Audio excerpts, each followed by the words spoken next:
Do you collect pattern paper? And I mean collect pattern paper. Is your pattern paper more than 5 years old? This video is gonna help you use up your pattern paper. We're gonna use it up. I'm gonna show you how with this video. We're gonna make a fun fold, which predominantly uses the pattern paper. Come on, you guys, I'm Dawn, creator of DD Creates Crafts, and this is the channel for helpful hints and solutions that are gonna help you with your crafty issues. Are you ready to create some crafts today? I'm gonna turn the camera down now. Close your eyes if you need to. And get us lined up. I think I've got you all steady now. All right. So we're gonna make a fun fold. Let me tell you, we're gonna use, look at this. This is gonna be the main part of our card, and it is, let's get our measurements. This is pattern paper cut at 5.5 by 12. So there's 12 inches by 5.5, which is gonna be your A2 size. Your next step, but part of step one still, is the scoring. So we are gonna score at 4, at 6, and at 8. And then fold our score line so we've got a mountain in the middle and then 2 valleys on either side of it. So this is gonna be the outside of our card. Open up like this, and then this is the inside with the little mountain in the middle. So that is your base. Put that aside for now. But we're gonna make it sturdy. So I want you to cut some cardstock in a coordinating color at 5.5 by 4.25. So this we're just gonna adhere down in one of our next steps, but it's gonna give it a little substance. So tell me below in the comment section about any paper crafting issues you'd like to see in some upcoming videos. I'm gonna make that happen for you. Let's go on to step 3. I want you to cut a coordinating color in a die cut. I did a die cut. You could do a rectangle if you want, approximately 3 by 4 inches. And then a white layer at about 2 3/4 by 3 3/4. Just make it fit. It's gonna be a different measurement. My white, I wanted it to fit inside. So my white is 2 inches by 3 1/4 because I wanted it to fit inside the little stitch lines. All right. So take these measurements with a grain of salt if you don't have this particular die set, which is Scalloped Contours Dies by Stampin' Up. Those are all the dies that comes in this bundle. So I think mine is right there, just so you know what I'm using. And then I also have some heart punches. And there's 2, and one makes a scallop heart, and then one makes a solid heart that nests together. So I've already stamped that. We're gonna use this for some decorating. How fun is that? The next part of our step 3 is going to be to stamp the sentiment onto the white part that will go inside the label or the main rectangle, which is going to go on the front of your card, okay? I'm going to stand up so I can center myself. Wishes for a beautiful birthday. Now, who would not want that wish? We all want the wish of a beautiful birthday. This is from Framed Florets. It has some beautiful sentiments for all year long. But this I just thought was so dear. Wishes for a beautiful birthday. So I'm gonna just adhere this down. Now when I put glue on, I start in the center and drag it towards the edge. And then with my top, the point, I just push the glue around. Less is more. This is very, very good glue. The Tombow multi-purpose glue. Get my little guy lined up. Okay. So we've got that done. Let's glue. I've already stamped this same stamp set. I stamped a little bit on our heart that's going to fit inside the scalloped heart. And look how beautifully it fits. That's nice, don't you think? All right, now when we come back here with our base, I'm getting onto step 4. Let me not get ahead of myself. A piece of vellum you're going to cut at 5.5 by 1.5.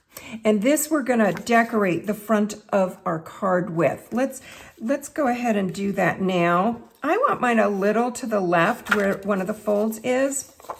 The secret with vellum, you're only gonna put your adhesive where you can hide it because it'll show through. So if I want mine closer to the edge, let me just hold this up, see about where the center is, and then I know where to put my glue. And I can be a little bit messy with it because it's gonna be hidden. Blobby, blobby, see how it does? That's okay, because we're gonna hide it with our label. So that was step 4. And let me ask you, are you having fun? Are you starting to learn something new? I want you to do this. Go boop, hit the like button. And that just shows me you like the video, and it shows YouTube you liked the video. All right, let's go on to step 5, which is to cut a piece of white for the inside of the card. This we're going to cut it 2 3/4 by 3 3/4. This is the inside of our card, so we're going to adhere it down on the inside. And this you can, I'm not going to adhere it down yet. You know what I want to do? I forgot I had this little strip. I'm going to adhere down, move out of my way, heifer. Okay, I'm going to adhere down some more pattern paper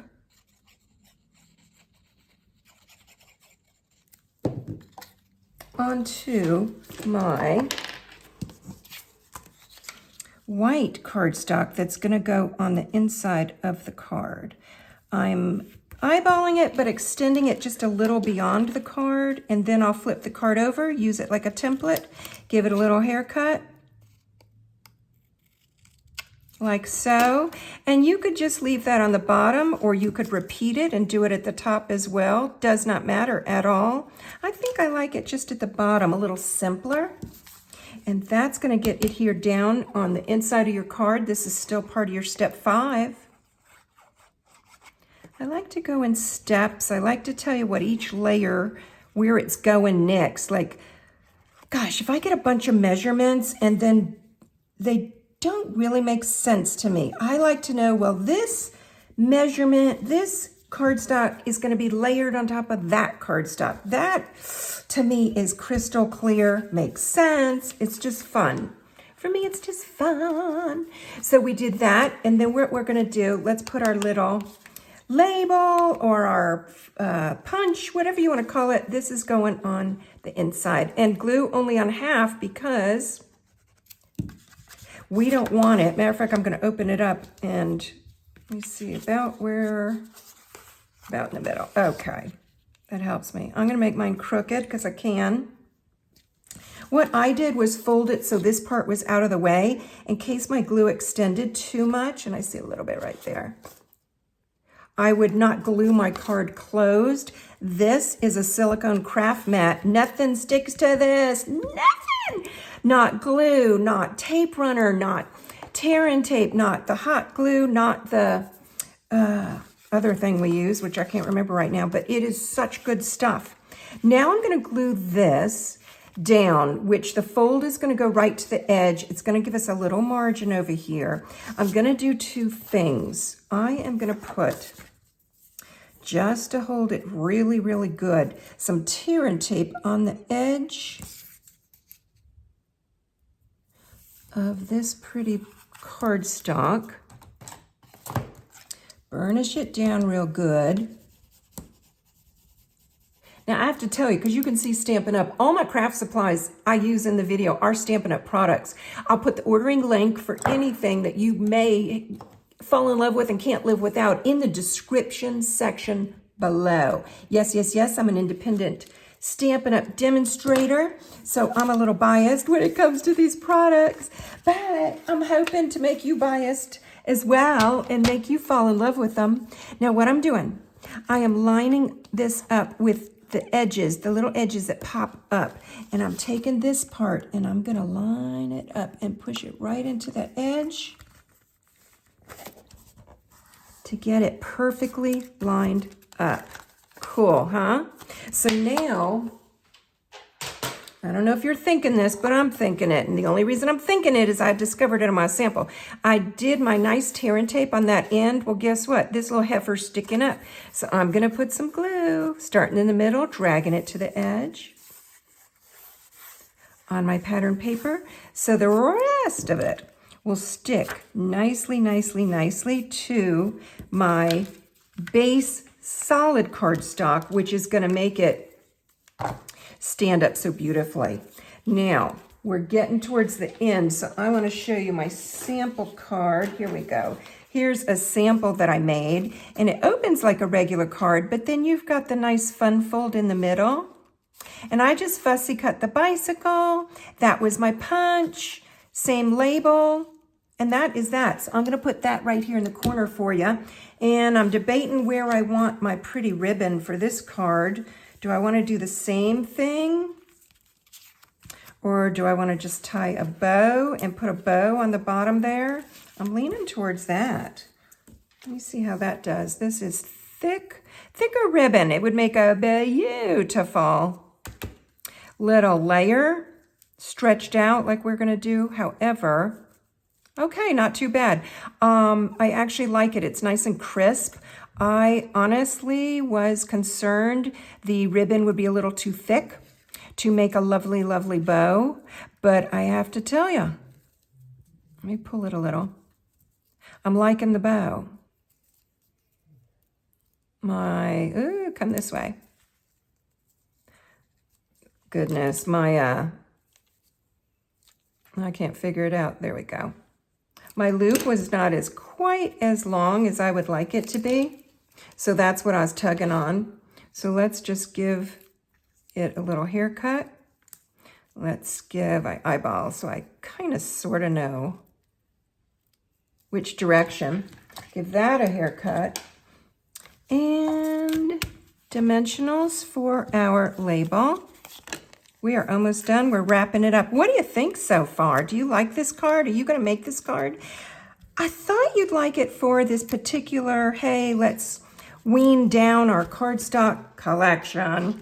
I'm not going to call you hoarding. I'm going to say we collect it. However, the patterns, the colors, they go out of style with this paper. If you've got paper that's 5 years old, 20-year-old, 10-year-old, it's not going to be, it's like a what? Olive green refrigerator. It's just not the same.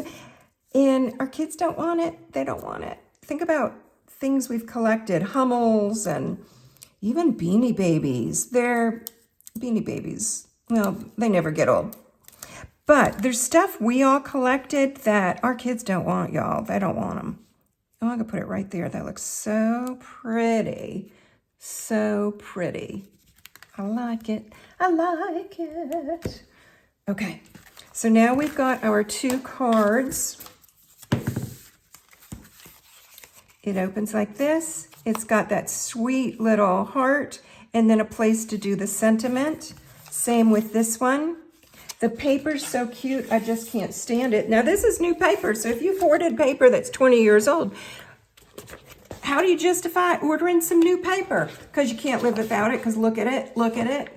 This is called Country Floral Lane. So I just think it's, true confessions, I bought 2 packs of it, but also I gotta tell you, I don't collect my paper, I use it. I have nothing that's more than 6 months old. None of my paper is more than 6 months old. I use it, I don't abuse it, but I love my paper, so I love it. So my series we're gonna do, I don't know where that southern accent came from, is going to be about pattern paper and using it up. I want you to cut it up and use it up and make it into something pretty. And I thought this was so nice because it used so much for one card, so much pattern paper, you know? So for more videos like this one, all you gotta do is hit the subscribe button. I hope you've fallen in love with some projects. I hope you like this series. And I'm gonna turn the camera up now so I can say goodbye. Thank you so much for watching, you guys. There's 3 things I want you to remember, and let me check my little list. I want you to remember the link for the ordering supplies is in the description section. I want you to remember to watch a playlist called Show Off Both Sides of Your Pattern Paper. And then last but not least, I want you to remember to show me what you've learned. Show me if you make this card on Dee Creates Crafts Facebook page. Let me hold them both up for you again. What? So cute. Hope you'll make it. Hope I'll see you on Dee Creates Crafts Facebook page. Love you guys. Bye now.